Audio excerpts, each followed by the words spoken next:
Boa noite, boa noite, boa noite, boa noite, mamães, papais. Sejam todos bem-vindos a mais um programa Mamãe Sem Neura. Pera aí que tá tocando meu telefone. Parei. Sejam todos bem-vindos a mais um programa Mamãe Sem Neura. Nesse programa eu te ajudo a amamentar sem dor, ter uma rotina mais leve e prazerosa com o seu bebê e a cuidar do seu filho sem neura. Para quem não me conhece, eu sou a doutora Ana Leia, eu sou pediatra e hoje a nossa live vai ser uma live tira dúvidas. Vou fazer com vocês o que eu mais gosto, que é tirar dúvidas ao vivo. Então, quem tiver aqui, aproveita, porque isso aqui é praticamente uma mentoria de pediatria, tá bom, mulherada? Já manda aviãozinho aí para quem vocês conhecem, para entrar nessa live. Eu gosto de conversar ao vivo. E quem já está acostumado aqui sabe que a doutora não deixa pergunta sem resposta. Mas, quando eu não sei também, eu falo que eu não sei, eu estudo, depois tento trazer a resposta para vocês, tá bom? Manda os aviõezinhos, convida aí a amiguinha, a irmã, me diz aí no chat quem é gestante, quem é mãe de bebezinho e qual a idade do seu bebezinho. Então, escreve no chat para mim, para eu ter uma ideia de com quem eu estou falando. Recebi bastante... Oi, meninas! Oi, oi, oi! Recebi bastante perguntas legais hoje na caixinha. Hoje e ontem. Hoje e ontem, muitas perguntas legais. Então, se não tiver pergunta ao vivo, eu vou começar a responder as perguntas das caixinhas, tá bom? Vai servir para todo mundo aqui, mas...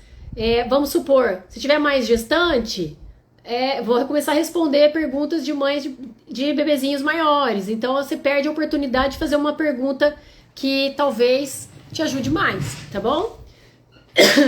Bom, pessoal, é isso aí, sejam todas bem-vindas e vamos começar, porque eu não jantei, quero ver se nessa live, chega o milho, tô com fome, tô com sede e vamos lá. Bom, Daniela, gestante 28 semanas. Quem mais?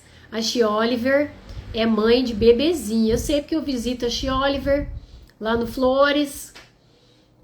Xi Oliver, manda aviãozinho para quem você conhece. Se você é do grupo de mães, manda para as mamães entrarem, porque aqui, é a oportunidade de vocês, com calma, aprenderem um pouquinho mais, tá bom?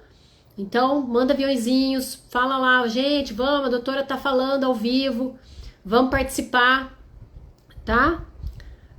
Bebê, PLV, 9 meses, reage o leite ainda, pode acontecer, com 9 meses, se é a PLV mesmo, viu, Josi? Ainda pode ter reação sim, tá? Mãe de bebê de 2 meses, que mais? Tô com pouco leite para dar, o que posso ofertar para o bebê? Josi, aí é o seu leite, o leite materno, você acha que tá com pouco leite? Depende, qual a idade do seu bebê, que pouco leite é esse, qual a idade do seu bebê, a gente tem que avaliar se realmente o seu bebê tá precisando desse leite, quanto ele ganha de peso, ou se isso é uma impressão sua, porque os estudos mostram que a avaliação que as mães fazem da produção de leite delas e da capacidade delas de amamentar é sempre subestimada. Elas sempre subestimam a sua produção de leite, elas subestimam a sua capacidade de amamentar. Muitas vezes elas dão leite, complementam sem necessidade. Os bebês estão ganhando peso, mas por alguma razão que é aquela sucção que no começo é muito exagerada dos bebês, eles têm necessidade de sugar o tempo todo, principalmente se eles estiverem com dor, com desconforto. E espera só um pouquinho aqui que o Louro José ligou o celular paralelo aqui. E se o seu bebê tiver com esses desconfortos, ele acaba querendo sugar o tempo todo e muitas vezes ele não está com fome. Então a gente precisa saber muitos dados para entender se realmente esse bebê está precisando ser complementado, entendeu, Josi? Então você tem que me mandar mais dados. Por exemplo, que peso esse bebê tem hoje? Quantos meses ele tem? Quanto ele pesava mês passado? Como é que foi a curva dele de ganho de peso? Você está passando pelo pediatra? Tudo isso, tá? Aí, a nenê suga tanto e não tá ficando satisfeita, parece sentir fome ainda. Olha, é preciso ver se esse bebê suga porque tem fome ou suga porque tem desconforto, porque o bebê com desconforto suga, mesmo sem fome. Muitas vezes até suga e depois regurgita leite. Então, tem que ver isso daí. Pra gente responder uma pergunta dessa, a gente precisa saber o peso do bebê, quantos meses esse bebê tem, como é que é a rotina desse bebê, quantos dias você tem de pós-parto, como é que é a sua experiência da maternidade, você tem outros filhos, esse é o primeiro, você tem alguma dificuldade, você teve dificuldade com relação a parto, com relação ao seu pré-natal, você tem algum diagnóstico como hipotireoidismo, obesidade, diabetes, síndrome dos ovários policísticos, porque algumas coisas justificam diminuir a produção de leite. Alguns diagnósticos maternos podem diminuir a produção de leite, mas na maioria das vezes as mulheres têm a impressão de ter pouco leite, mas elas não têm esses diagnósticos e elas muitas vezes não têm pouco leite, elas simplesmente têm insegurança. Insegurança porque o bebê quer sugar toda hora. E muitas vezes a questão está no bebê. Por que será que esse bebê está desconfortável e quer sugar toda hora? Será que é fome mesmo? Então, a primeira coisa é saber o peso, saber como vem vindo esse ganho de peso dele. A gente tem que acompanhar isso, como é que está o aspecto desse bebê. Porque se ele ganha bem peso, se ele tem um aspecto bom, saudável e quer sugar toda hora, às vezes não é fome, é desconforto. A gente tem que tentar pensar em outras razões para essa sucção o tempo todo, tá? Então isso é algo importante, tá bom? Bom, depois eu vou olhar os dados do seu bebê, tá bom? Pra gente ir passando as perguntas aqui que mandaram também na caixinha. Aí eu vamos ver aqui, ó. Olha só, tô vendo ali que você já me falou que tem 11,2 kg. Eu tô sem a minha curva aqui, tô sem a minha curvinha na mão. Mas só de saber, só de você ter escrito tem 11,2 kg e 9 meses de idade, esse bebê tá com peso ótimo, tá? Tá com peso muito bom. Então, a gente tem que ver, não dorme muito durante o dia, são mais sonecas, uma de manhã, outra tarde. Precisa ver se esse bebê não tá com associação negativa. Fica querendo peito, porque às vezes ele quer algum outro tipo de estímulo, atenção, e você não tá dando. Então, a única coisa que resta para esse bebê é ficar no peito da mãe. Então, é outra coisa que eu sempre pergunto para as mães no consultório. Que outro tipo de estímulo você dá para o seu bebê? Você leva para passear, leva para ver o ar livre, põe no chão, brinca, senta junto, dá gargalhada com o bebê, conta historinha. Esse bebê de 9 meses já tem que estar comendo, come fruta, come comida, almoço, janta. Então, assim, não é para estar pendurado no peito, tá? Então, tem que avaliar isso, não tem nenhuma associação negativa. E se esse bebê não está precisando de outros estímulos para parar de ficar querendo só o peito, tá bom? Bom, vamos lá. Quem quiser vai mandando perguntinha. Eu vou passar para a primeira pergunta aqui das caixinhas de ontem para hoje, tá? Olha só. A Ayla mandou aqui. Como posso aumentar minha produção de leite? Tá? Como posso aumentar minha produção de leite? Várias formas de você aumentar a produção de leite. A primeira delas, bom, primeiro a gente tem que entender como é que funciona a produção de leite materno. Em linhas gerais, a produção é comandada por um hormônio que se chama prolactina. Prolactina, produzido lá, uma glândulazinha que a gente tem lá dentro da cabeça que chama hipófise. E a prolactina, ela funciona em sinergia com outros hormônios, com neurotransmissores, como por exemplo, dopamina, cortisol, serotonina. Quando eu falo em sinergia, é assim, alguns ajudam a prolactina, outros atrapalham. Então, a gente tem que saber isso por quê? Porque um dos maiores fatores para a gente ter uma boa produção de leite, ou seja, a gente ter uma prolactina funcionando bem, é estar mentalmente e emocionalmente bem. Então, quando você está emocionalmente bem, os seus outros hormônios estão bons. Então, as endorfinas, que são os hormônios do relaxamento, tá? A dopamina, tá boa, tá de boa. O seu cortisol, que é o hormônio do estresse, tá baixo. E aí, a sua prolactina pode agir tranquilamente, te ajudar na produção de leite. Porém, prolactina sozinha não faz carnaval, tá? A prolactina precisa também da ajuda da ocitocina, que é o hormônio que faz a ejeção do leite. E o que faz com que a mulher produza leite, ejete leite de forma satisfatória? Que o bebê estimule. Então, para que esses hormônios sejam produzidos de forma constante, você tem que colocar o bebê no peito várias vezes ao dia, de 2 a 3 horas de intervalo no máximo. De 2 a 3 horas de intervalo. Lógico, tem uma fase em que os bebês ficam mais tempo sem mamar, às vezes 4 horas, tá? Mas em geral, para que haja uma boa produção de leite, esse bebê tem que estar estimulando a mama a cada 2 a 3 horas. O estímulo mais eficiente é a sucção do bebê. A bomba, o vácuo extrator, ajuda. Aquela bomba de extração de leite ajuda, estimula. Quando não é possível o bebê sugar para estimular, a gente usa a bomba. Então, por exemplo, mulheres que tiveram seus bebês e por alguma razão esses bebês ficaram internados e não puderam sugar. Como é que a gente faz para manter a produção de leite dessas mulheres?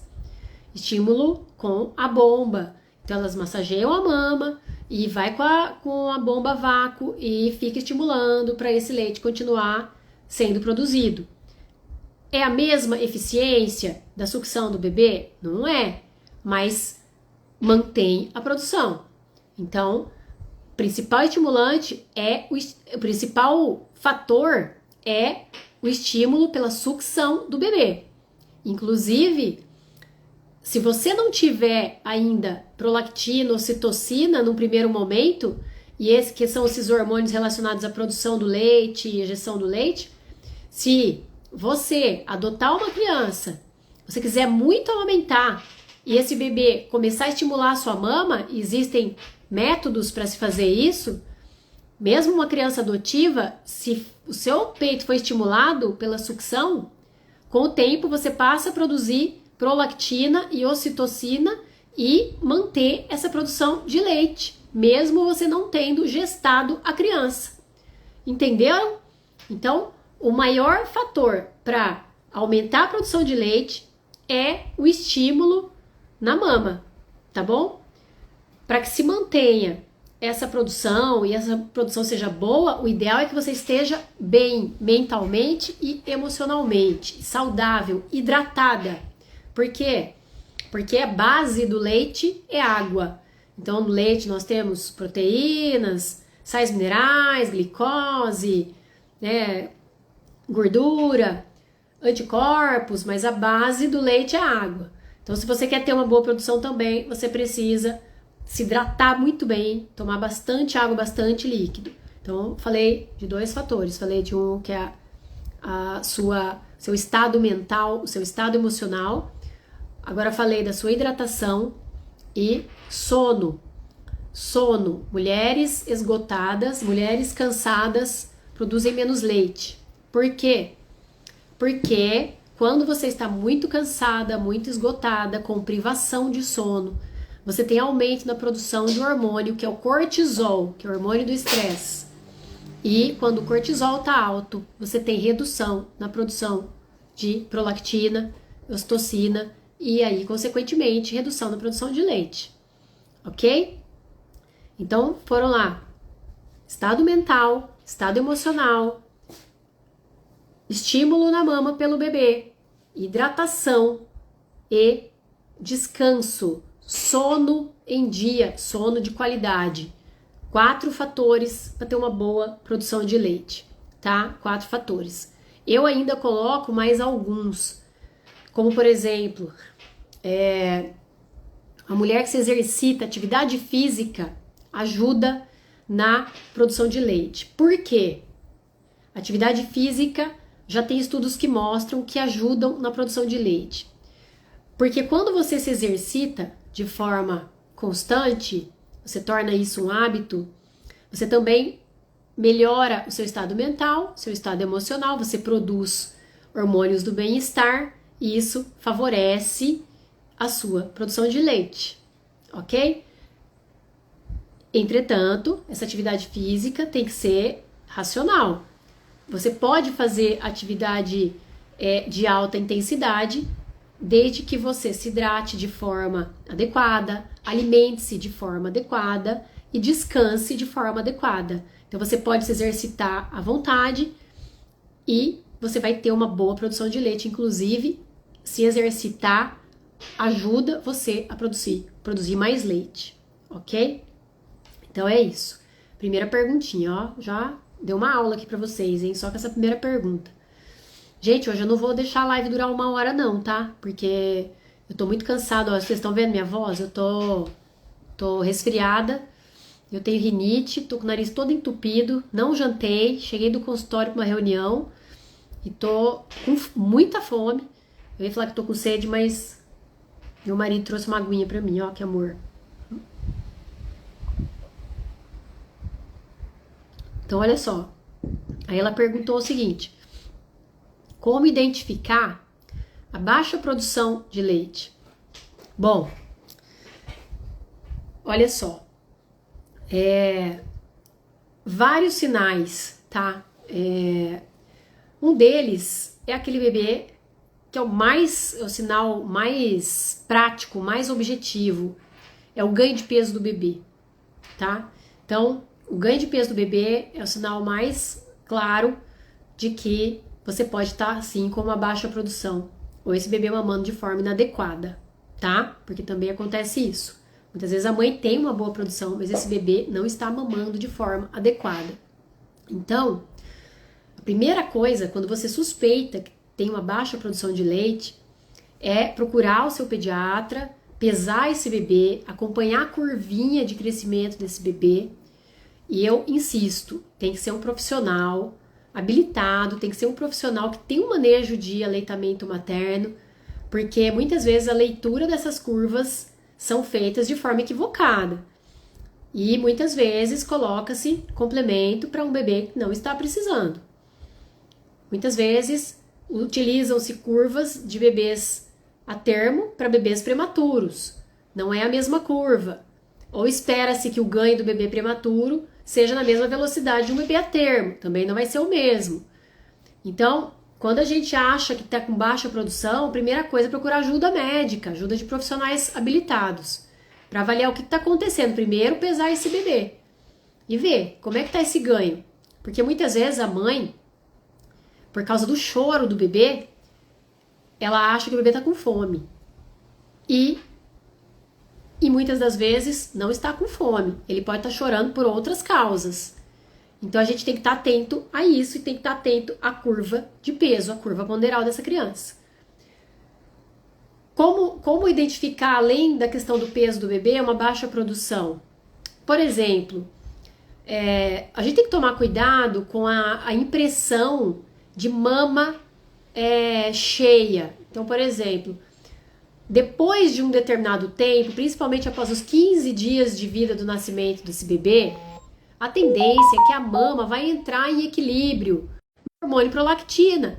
Tanto que esse horário, teoricamente, é o melhor horário para se amamentar, porque é quando você tem mais produção de prolactina, a mama fica mais cheinha. A maioria das mães referem isso, que à noite tem uma maior produção, que amanhecem com a mama durinha, a mama cheia, porque realmente a prolactina ela é mais produzida no período noturno. Porém, quando a demanda do bebê entra em equilíbrio com a produção da mãe, a mãe não vai sentir a mama mais tão dura sempre, tá? Então a gente tem que tomar cuidado com isso. Ah, mama dura é mama cheia, mama mole é mama que não tem leite. Não, não é bem assim. Tem que tomar cuidado, tá? O choro do bebê. Bom, se a gente detecta uma curva que não tá indo bem, o bebê que mama e depois chora e a curva não está boa. Você já excluiu cólica, você já excluiu Outras causas para choro, como por exemplo o torcicolo. Torcicolo congênito posicional muitas vezes deixa o bebê desconfortável, dá dor e ele chora, o bebê fica mais irritado e muitas vezes não tá com fome, ele tá com dor e esses bebês tendem a querer sugar muito para aliviar a dor, não pela fome, para alívio da dor.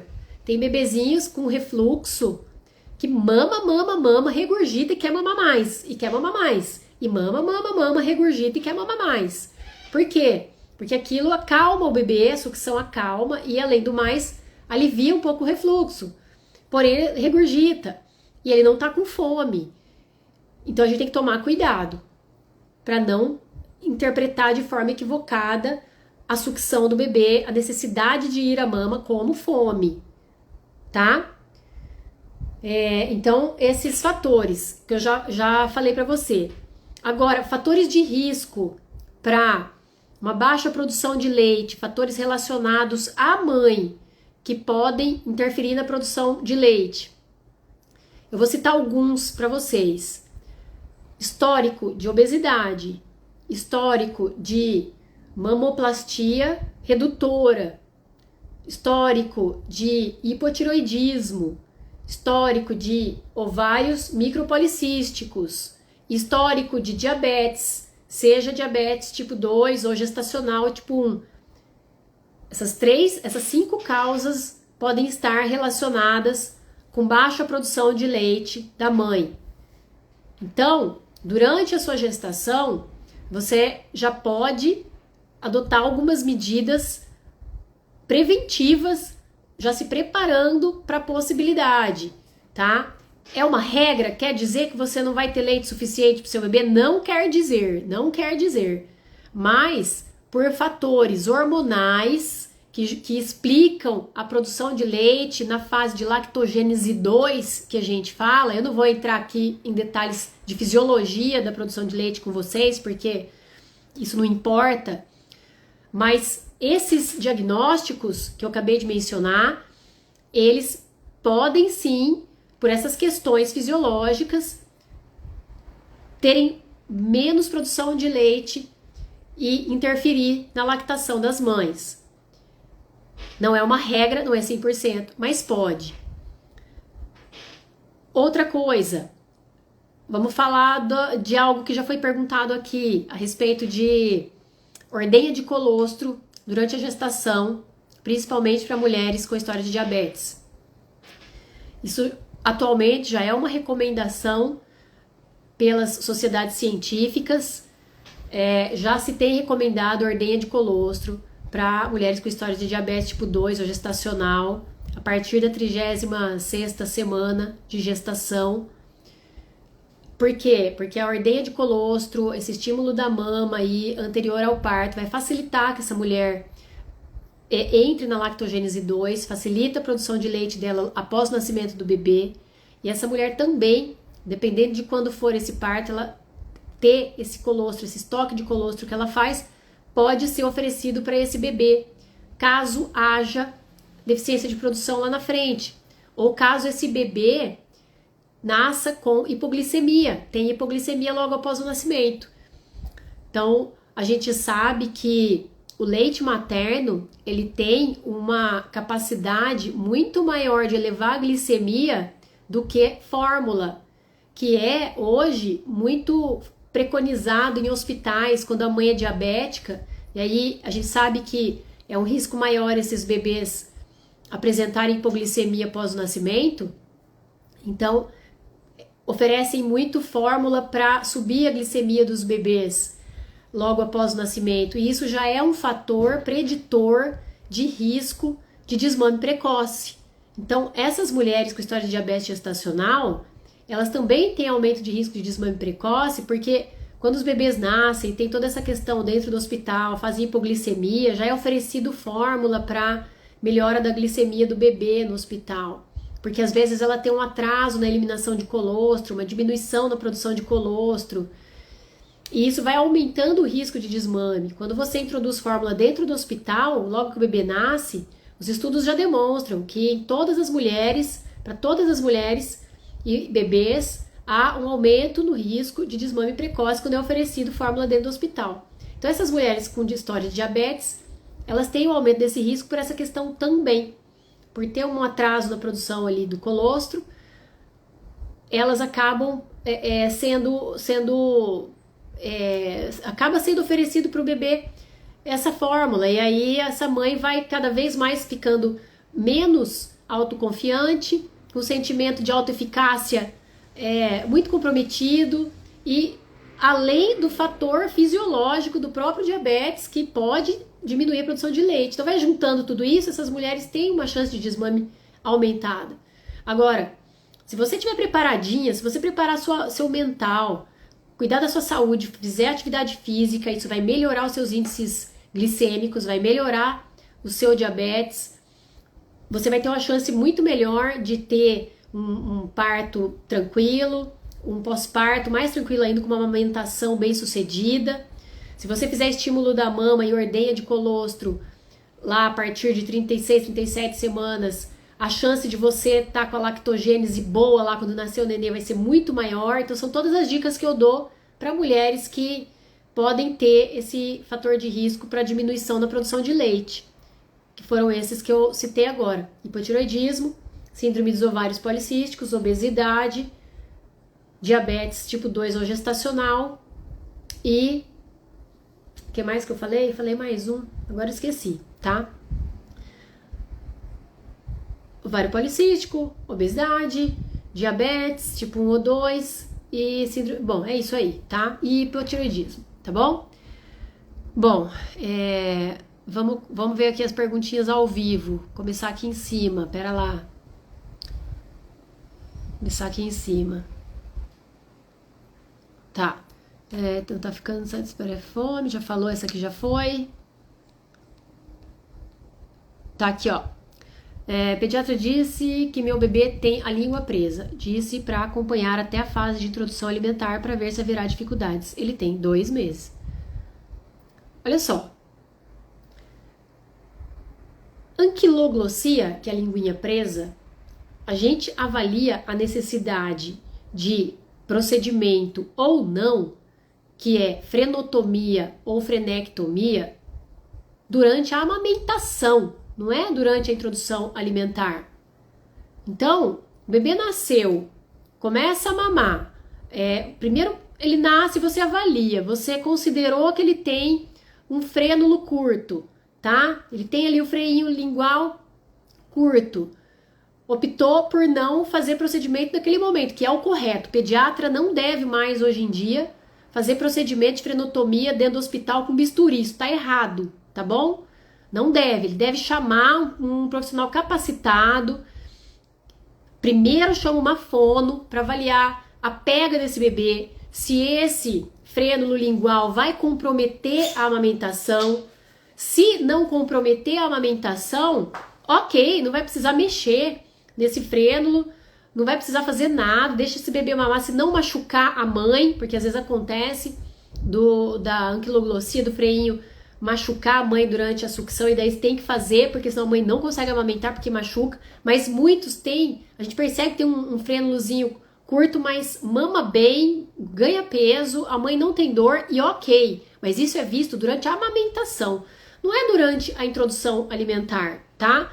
Então, isso é visto antes ali, durante essa fase da amamentação. Se não tá ganhando peso, se tem desconforto, se tem dor, é nessa fase. Então a gente espera mesmo. Se o bebê tá com 2 meses, tá mamando bem, leite materno exclusivo, você não tem dor, o bebê tá bem, não tem que fazer nada. Mas muito provavelmente não vai ter que fazer nada por um bom tempo. Nós não vamos avaliar isso mais durante a introdução alimentar, ok? É isso. Quando o bebê consegue mamar bem, ele consegue mamar de forma satisfatória, é muito difícil que depois esse bebê vai ter algum comprometimento relacionado à fala, à mastigação. Vai ser difícil, tá? Porque a amamentação em si é um processo que envolve uma musculatura aqui, ortognática, que o bebê precisa fazer muita força, precisa usar a língua mesmo para ordenhar. Ordenha aqui, deixa eu pegar aqui o peito para mostrar para vocês. que é diferente da ordenha na mamadeira, né? Pega aqui, ele tem que ordenhar aqui, então ele faz força, ele coloca a linguinha aqui por baixo da areola, né? Então a linguinha do bebê vem por baixo, essa língua ajuda nessa ordenha e vai e tira esse leite. Se começa a tirar com eficiência, esse bebê mama bem, engorda, belezinha, não machuca a mãe, provavelmente essa língua não vai dar trabalho mais pra ele na vida. Fica tranquila, tá? É suficiente, segundo. Então isso aí, tá ganhando peso, beleza, fica tranquila, tá bom? A língua não vai atrapalhar, não atrapalhou o bebê pra mamar, pra sugar, pra ordenhar o leite. Vai atrapalhar pra comer? Não vai, tá? Vamos lá. Na maternidade, se sair nenhum colostro, como que faz? Não, olha só, tenha paciência, não fique pensando assim, se na maternidade não sair nenhum colostro, não. No começo ali, quando o nenê nasce, tá? Olha, se você seguir o passo a passo, se você tiver, não sei se vai ser parte normal ou cesárea, mas parte normal favorece a saída do leite mais precocemente. Você já pode eliminar colostro durante a gestação, já tá eliminando colostro.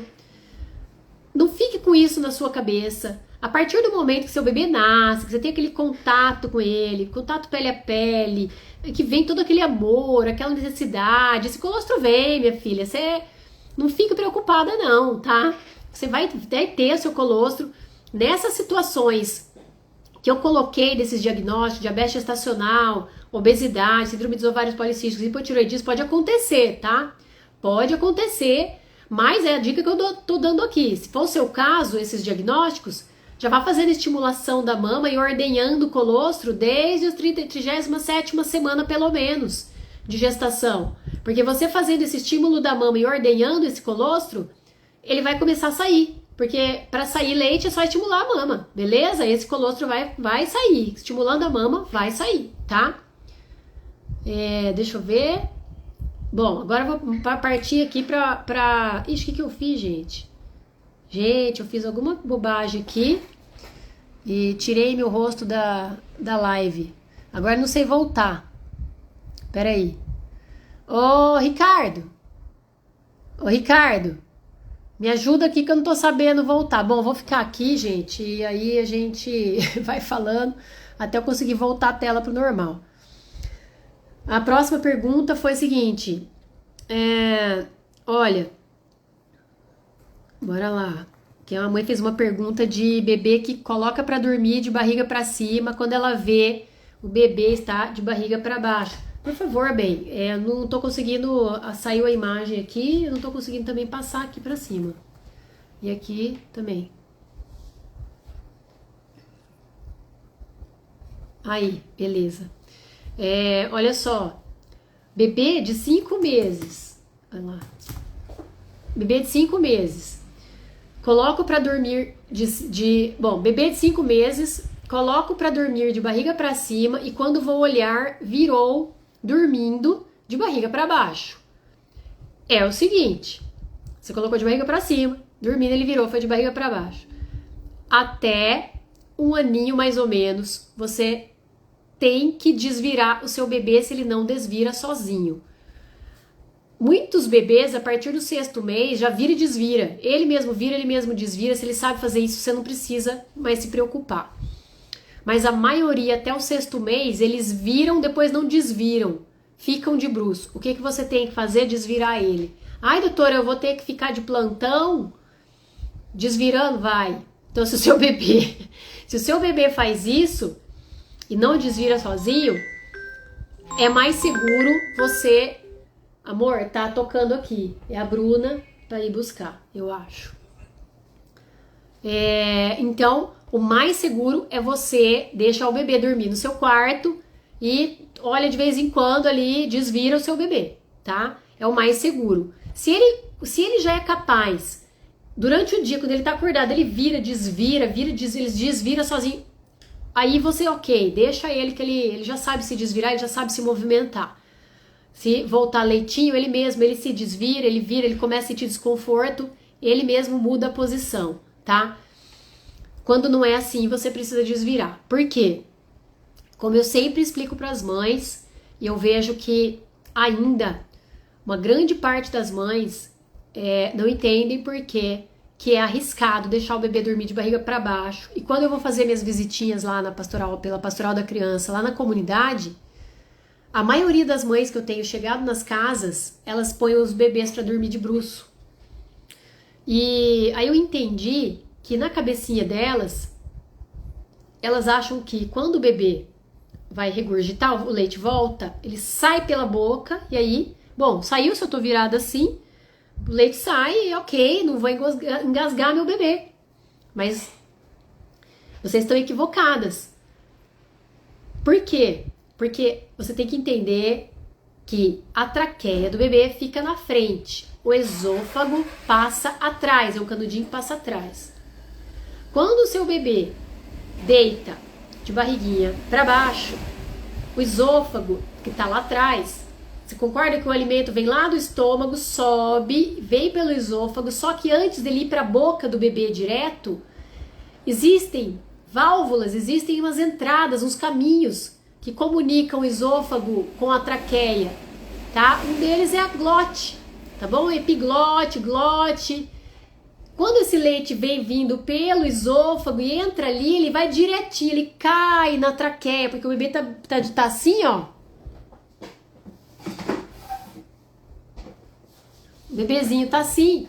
Esse leitinho, ele sobe e desce e cai direitinho na traqueia do bebê. Por quê? Porque uma parte, o leite não vai todo pra boca quando ele regurgita, uma parte cai por essa válvula, pode cair por essa válvulazinha, essa entradinha, tá? E aí ele vai pra traqueia e o bebê engasga, tá? Quando ele está de barriguinha pra cima, o que acontece?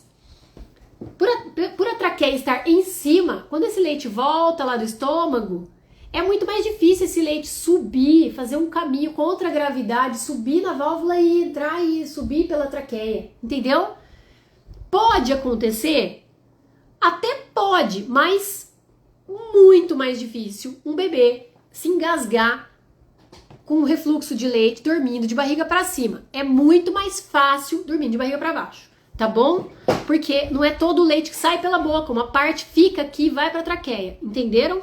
Tá? Vocês entenderam, gente, a explicação? Escreve aí se vocês entenderam, tá?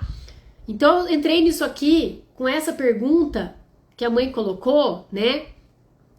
Porque eu fui fazer uma visita na comunidade Flores do Campo, pela Pastoral da Criança, e eu ouvi uma história muito triste lá. Eu ouvi uma história de uma mãe já estava na sua 6ª gestação, na 5ª criança que nasceu viva e saudável. Essa criança mamava só peito, porém, às vezes, a mãe complementava com uma mamadeira, por alguma razão, que eu não me lembro exatamente qual foi, acho que ela achou que ele estava com fome, porque estava chorando, tendo cólica, né, ainda. Bom, ela amamentou, ainda deu uma mamadeira e colocou o bebê para dormir de bruço, porque achou que era mais seguro pro bebê, tá? Bebezinho de 4 meses, gente, 4 meses. E o que aconteceu foi que o bebê refluiu o leite e aspirou e morreu. Tá? É muito triste a gente ver isso e pensar que podia ter sido evitado, mas a gente sabe que a maioria das mães colocam nessa posição porque tem medo, elas querem proteger o bebê, mas na verdade é porque não estão entendendo a anatomia dessas duas estruturas que é a traqueia e o esôfago. Então agora eu tô fazendo questão de explicar para a mãe essa anatomia de uma forma simples para que elas acreditem em mim. Porque elas não acreditam. E realmente, se você não entender da anatomia, você vai achar mesmo. Nossa, eu tô aqui, mas se o leite voltar, ele vai ficar... vai engasgar, vai engolir de novo e vai se engasgar. Não. O leite vem pra boca, ou ele sai, ou esse neném engole de volta. Ele engole de volta uma parte desse leite, ele tosse, tá? Quando tá de bruço, não. O leite vem, ele desce e cai na válvulazinha lá que leva pro caminho da traqueia. Não tem chance do bebê tossir, não tem chance do bebê engolir esse leite, tá? Porque ele já tá vindo pelo estômago, pelo esôfago e cai na traqueia. Então, é isso que acontece, tá bom? Vocês entenderam? Escreve pra mim se entendeu aí, fazendo o favor, tá? Escreve se entendeu essa explicação, por favor. se vocês já ouviram alguma coisa nesse sentido, e se vocês ainda têm dúvida com relação a isso que eu falei, da posição de dormir. Não pode mais ter dúvida, tá bom, pessoal? Ah, que bonitinha. Tem uma mãe que sempre me manda umas mensaginhas lindinhas, assim, ó. Que Deus te abençoe. Trabalho lindo que você...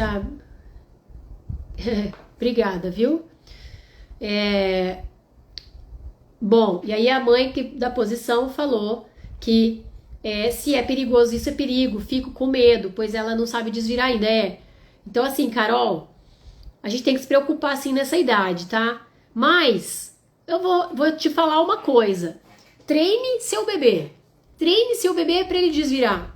Então, se o bebê tá com 5 meses, já tá na hora de você... Coloca ele lá, ajuda ele, vai, vira ele, brinca com ele, põe objetos de um lado, objetos do outro, para ele buscar com a mãozinha, com a outra mãozinha, tá?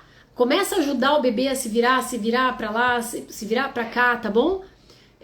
Para que você consiga se libertar um pouco mais disso daí, mas até essa idadezinha precisa dormir com os pais aí até a idade dos 6 meses, justamente por conta desse risco, tá? E se não sabe desvirar, você tem que acordar e desvirar o bebê, tá bom? Infelizmente é isso, tá? Bom, vamos ver a próxima perguntinha. Tá, olha só. Até quando é normal o bebê mamar de hora em hora? Olha só. Principalmente no primeiro mês, até 1 mês e meio. O bebê pode querer mamar de hora em hora. Por quê? Porque o estômago ainda é pequenininho, ele não tem uma capacidade gástrica grande, então ele não consegue encher. Ele é um pouquinho, aí daqui a pouco ele precisa de novo. E você precisa amamentar de novo. Não aguenta encher muito esse estômago, tá? Ao mesmo tempo, esse bebê também não tem uma sucção tão eficiente assim. Então, ele suga, daqui a pouco cansa, daqui a pouco volta, daqui a pouco tem que mamar de novo. Então, é normal nessa fase o bebê tá querendo toda hora, tá?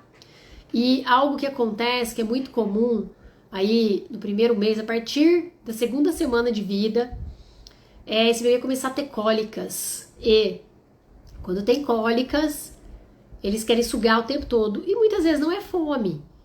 Então, o que eu sugiro para essas mães que estão nessa fase e o bebê fica mamando de hora em hora? Gente, vocês têm que ser amigas do seu pediatra. Vocês têm que ir pro pronto-socorro, não, pelo amor de Deus. Pro consultório do pediatra, com frequência. Vocês têm que estar batendo ali toda semana. Se tá desse jeito, vocês têm que ter essa proximidade com o pediatra para poder avaliar essas questões de ganho de peso, principalmente, para você ter segurança com o ganho de peso do bebê, entender que será que esse bebê tá indo toda hora porque tá com fome mesmo? É a necessidade, é um desconforto, é a cólica, é dor, alguma outra coisa tá incomodando esse bebê. Passados 1 mês e meio, não é mais para esse bebê ir de hora em hora pro peito.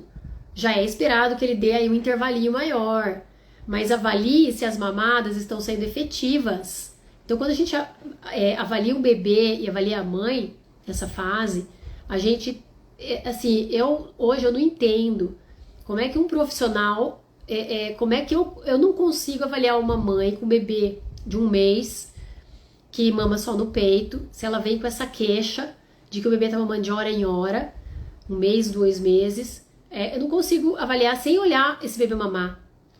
Eu não consigo, porque eu tenho que entender se a dinâmica da mamada desse bebê tá boa, tá? Se a biomecânica do funcionamento do corpinho, da sucção desse bebê tá bom, tá?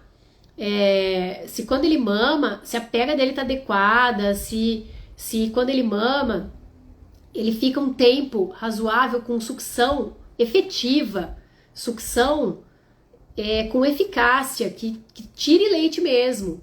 Ou será que é uma sucção débil, uma sucção fraca, que não tira leite suficiente? Aí essa mãe tem leite, porém o bebê é que não tá conseguindo tirar. Então tem que avaliar isso. Será que esse bebê tem uma anquiloglossia posterior? O que é isso, doutora? Ué, é o frênulo submucoso. É aquele que quando você examina, você não vê aquela linguinha de cobra, aquela fitinha certinha do frênulo da linguinha presa que é anterior, que é fácil de ver, tá? E você já sabe que o bebê pode estar com dificuldade por esse frênulo. E aí você não avalia, você não pensa nessa hipótese. Então você tem que ver como é que esse bebê posiciona essa língua, como é que faz essa ordenha, se essa mamada está sendo efetiva, está sendo forte, como é que essa mãe se sente depois da mamada, será que o bebê esgotou essa mama, tá? Para entender isso aí, dessa mamada de hora em hora. Então no primeiro mês pode ser normal, a partir daí você já tem que começar a entender que pode ter outros fatores envolvidos. Será que é o bebê que não suga direito? Será que é a produção da mãe que está baixa? Se a produção da mãe está baixa, por que que é? Será que ela tem algum dos diagnósticos que eu já comentei? Como, por exemplo, já fez cirurgia de mama, história de obesidade, cirurgia de redução de estômago, hipotireoidismo, diabetes tipo 2, diabetes gestacional, síndrome dos ovários policísticos. Será que essa mãe tem alguma dessas coisas que atrapalha a produção de leite dela?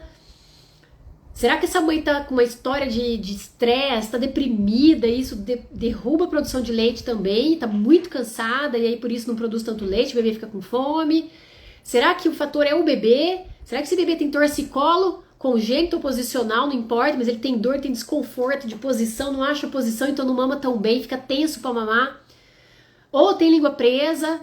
Será que a língua presa dele, às vezes eu não vi no exame, mas pode ser submucoso, o frênulo é posterior, então você vai precisar de uma avaliação um pouco mais detalhada, às vezes passar por uma fono, para ver essa língua, se faz uma sucção efetiva, se faz uma ordenha efetiva da mama.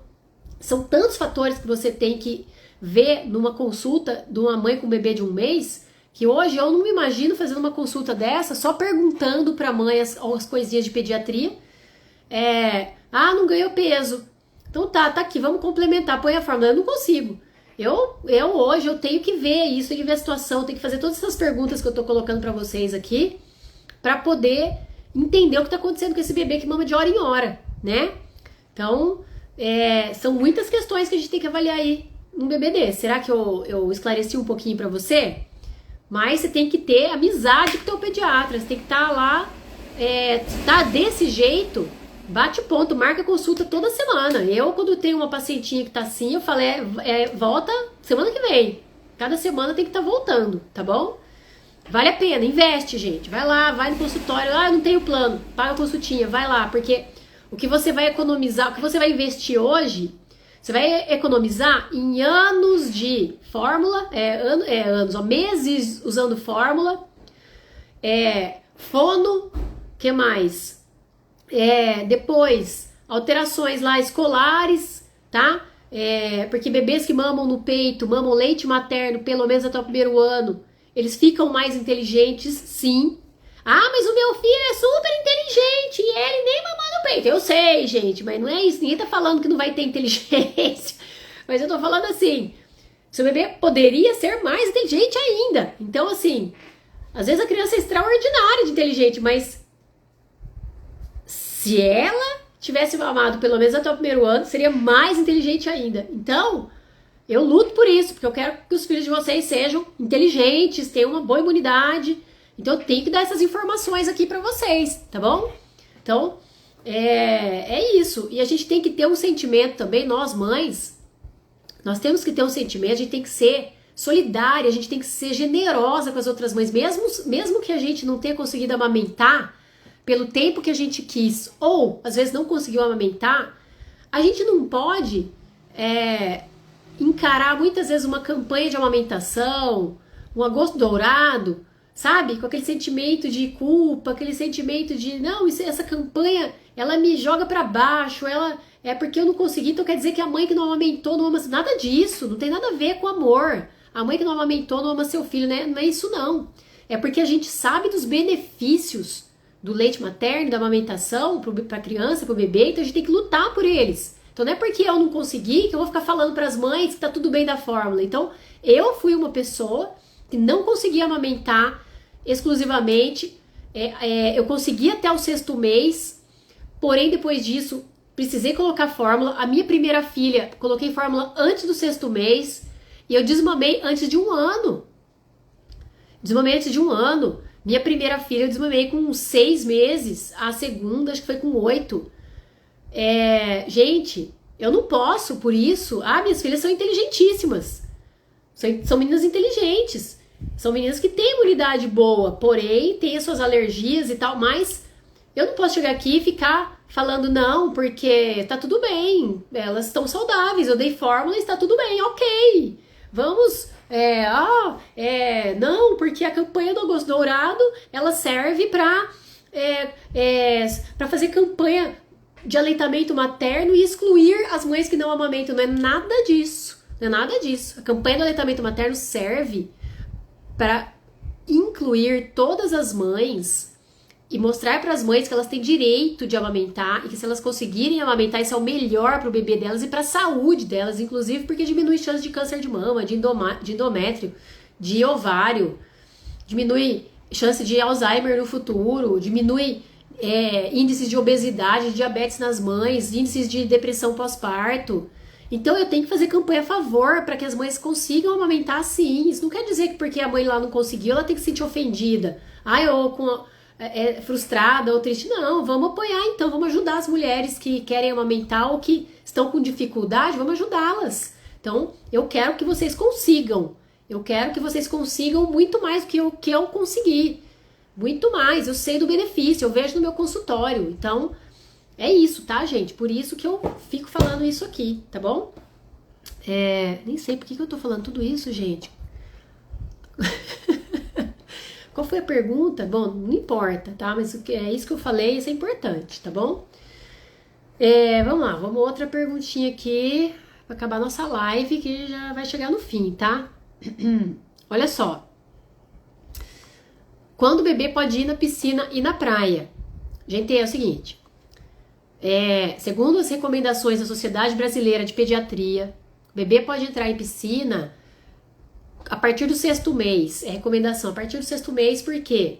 Porque nessa idade o ouvidinho já está desenvolvido, então tem menos chance de entrar água e o bebê desenvolver uma infecção por causa disso. As vacinas já estão mais completas, você já fez a vacininha dos 2, 4 e 6 meses.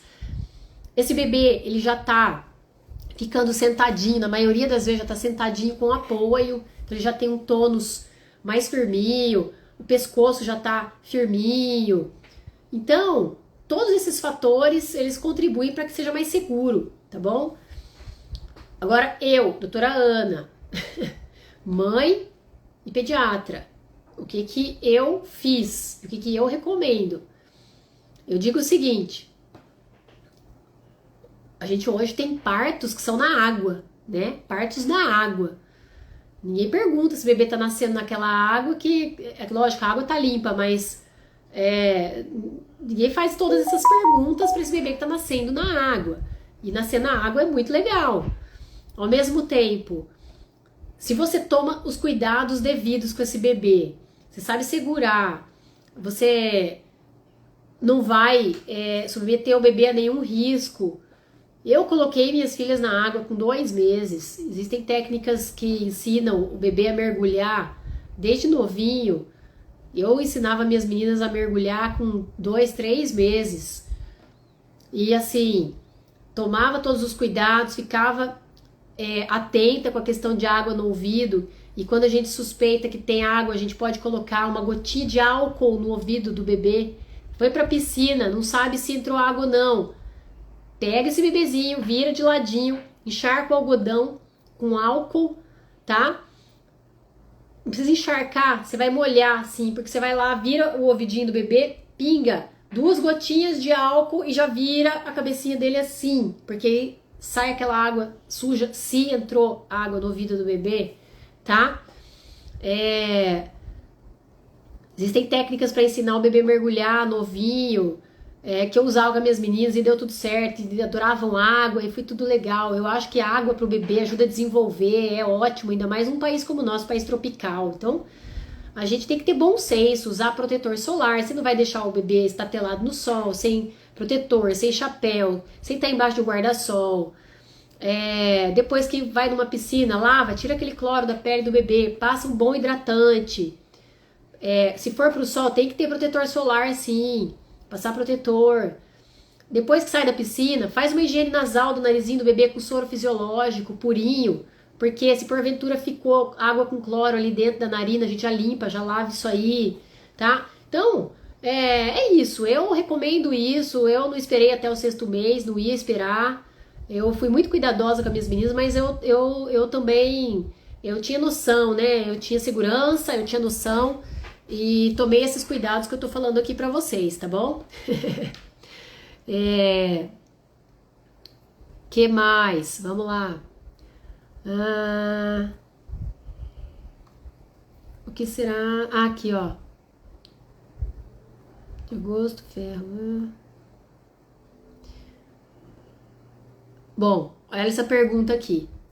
Minha bebê tem 18 dias.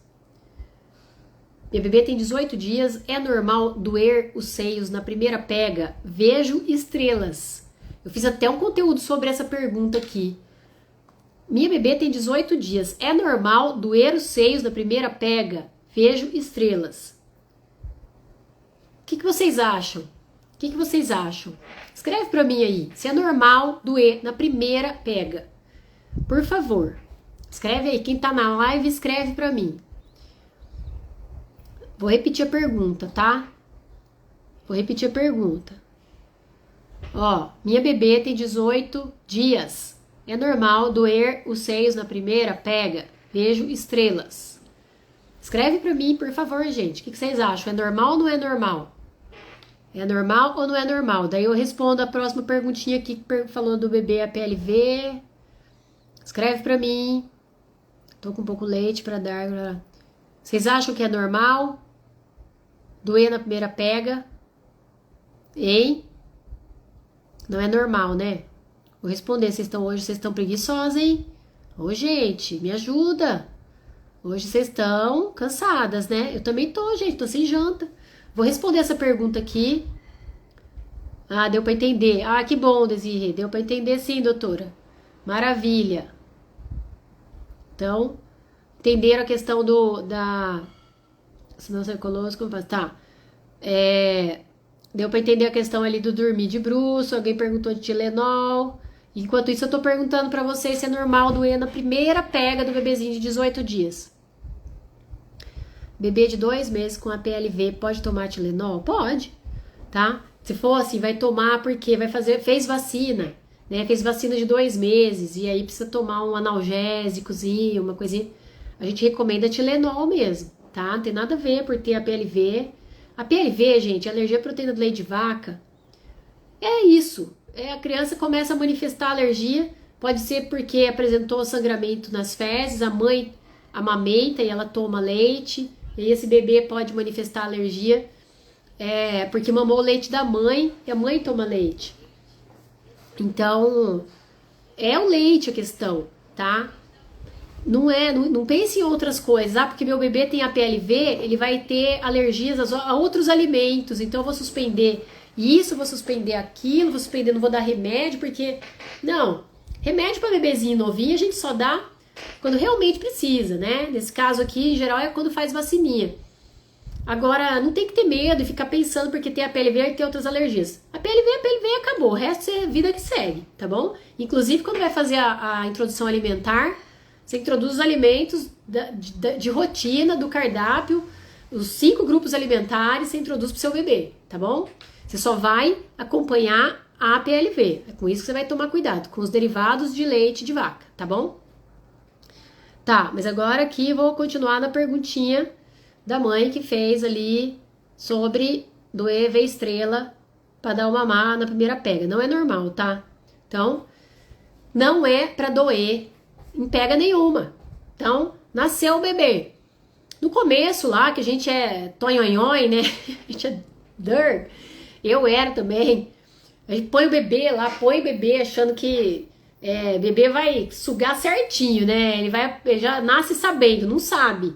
Então, entendam que o ser humano é o único mamífero que precisa aprender a amamentar a sua cria e a sua cria precisa ser ensinada a mamar, tá? Então, a gente tem que saber já que a pega é com a boquinha bem aberta, pegando assim, ó, por fora do mamilo, na areola, com a linguinha para fora. Então, quando a gente vai aproximar o bebê do peito, você tem que se certificar de que a boquinha tá bem aberta. Então, ou você segura a mama, né, como a gente fala, sanduíche, e quando coloca o bebê, você segura para ele abocanhar bem. Tem essa técnica que muitas mães gostam. Ou eu gostava muito dessa que eu usava, eu não fazia sanduíche. Eu fazia isso aqui, ó. Eu segurava o queixo do bebezinho assim, ó. Segurava assim. Então eu primeiro posicionava bem certinho, tá? Posicionava bem certinho. Barriga com barriga. Boquinha, eu via se tava bem na direção da minha areola, se ele tava retinho, não tava assim com, sabe, torto, quando fica o corpinho assim, e aí o pescoço vira pra cá. Não, ele não pode estar com o pescoço virado, ele tem que estar assim, de frente, tá? Barriguinha com barriga, e aí eu pegava e eu segurava o queixinho dela pra ela continuar com a boquinha aberta. Quando eu percebia que a boquinha tava bem aberta, eu mantinha segurando e eu aproximava ela bem rápido, aproximava rápido, e mantinha segurando o queixinho para baixo, assim, mantinha, até eu perceber que ela realmente pegou. Começava a sucção, eu via, pegou certo, porque não doeu, tá? Aí, mantinha a mamada, aí eu não desconectava, deixava ela bem juntinha, aí até o narizinho, às vezes ficava enterrado na mama, eu ia soltando devagarzinho, assim, a narina, aí ia me certificando, tá bem, não tá me doendo, tá sugando com força, tá fazendo movimento. Aí eu ia ouvir a sucção, o cuff que a gente escuta, ficava ouvindo. Bom, beleza, aí a hora que eu via que ela pegou certinho, eu relaxava. Agora tinha momentos que às vezes se a gente deixa o bebê muito longe do peito, ele na ânsia de querer pegar, ele fecha a boquinha assim, ele fecha e daí ele pega o bico. Então não pode, daí que eu fazia? Eu punha, já tirava na mesma hora. Então se eu percebia que ela ia fechar a boquinha, eu nem deixava ela se aproximar. Então, eu punha ela, já deixava ela bem pertinho de mim, segurava o queixinho dela, assim, abertinho. E aí, quando eu via que estava bem aberto, eu aproximava ela bem rápido do meu peito, tá? Essa era a minha dica, essa era a minha técnica que dava certo, não tinha erro e não machucava. Então, não pode ver estrela, nem na primeira pega, Então, e também na hora de tirar o bebê, tem que tomar cuidado. Na hora de tirar, você tem que colocar seu dedinho ali, porque senão ele faz aquele plec, aquele estilingue e vai machucando o mamilo também, tá? Tomar cuidado. Gente, tá bom, né? Eu acho que, deixa eu ver o horário aqui. Já tô de relógio. 9, já deu o nosso horário, tá? Que hora? 9. Ixi, já passou do horário, gente. Nossa live já passou. Vixe Maria. Ó, então, até mais. Próxima live, quinta-feira que vem. Se Deus quiser, quinta-feira que vem. Fiquem ligadas nos stories. Eu tô postando bastante coisa da Pastoral da Criança. Lá na comunidade, eu atendo muitos casos. Ali é mão na massa, ali é atendimento raiz mesmo. Ali a gente vê a necessidade das mães. Eu dou muitas dicas. Acompanhe os stories que eu tenho feito ali na Pastoral da Criança. Eu não sei se aqui tem alguma mãe da pastoral, alguma mãe lá da comunidade. Se tiver, encaminhem essas lives para as mães que vocês conhecem aí da comunidade, tá bom, mães? Falem para elas acompanharem, porque tem bastante conteúdo legal lá. Entrem na minha página ali, nos destaques. Tem muita coisa boa. Então, nos destaques, se você entrar ali nos destaques, tem muita coisa boa. Pergunta de mãe, tudo que eu acho que é interessante, eu vou salvando nos destaques E tem muito conteúdo ali, então vocês podem tirar muito proveito, tá bom? E acompanhe esses stories da Pastoral da Criança, vá acompanhando as historinhas, mandem perguntas, tá bom? Se quiserem ajudar a Pastoral da Criança de alguma maneira, olha, doando livrinhos, gente, livrinhos infantis, tá?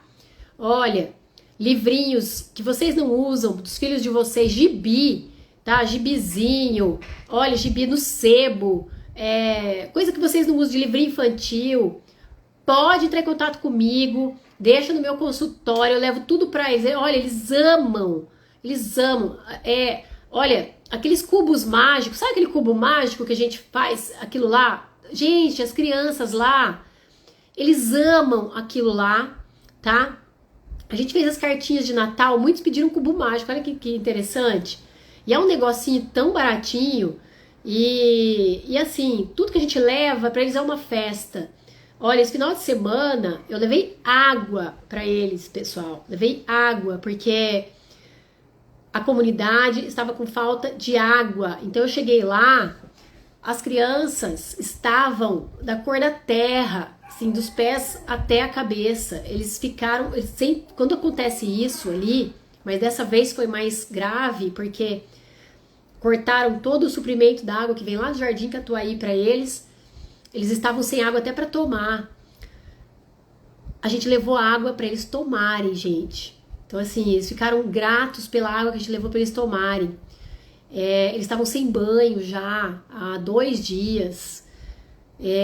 Então, assim, é uma situação de carência ali muito grande. Muitas vezes porque tem esses problemas do encanamento, da água que vem de outro, que não é, ali é uma invasão. É uma terra da Caixa Econômica, mas muitas famílias que precisam da água para ferver alimentos, para preparar o leite das crianças, muitas vezes, e sem água potável, né, gente? O que acontece? Começa a acontecer muita diarreia, muitas infecções, muito mais crianças doentes, muito mais crianças que não melhoram de infecções, sejam respiratórias, sejam intestinais. Porque para tudo isso a gente precisa de água. Então, assim, fiquem atentos ali nos stories. O que vocês puderem ajudar, ajudem. Mandem para mim ali pelo direct, pelo story. A gente, se for o caso, passa para buscar. A gente só não vai buscar fora de Londrina porque é longe, todo mundo trabalha muito e aí fica complicado, né?